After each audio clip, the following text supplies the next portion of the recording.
ఇలా మురిపించావు. అదే ఆనందం, అదే అనుబంధం. ప్రభు మాటేలయ్యవు, భలే భలే అందాలు సృష్టించావు.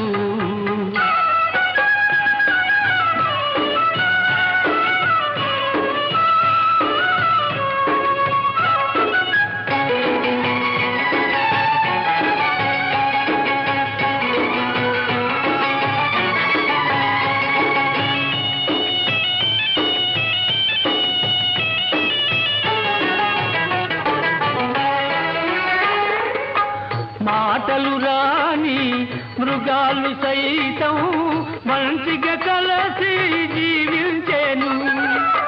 మాటలు నేర్చిన మానవ జాతి మారణ హోమం సాగించేను. మనిషే పెరిగి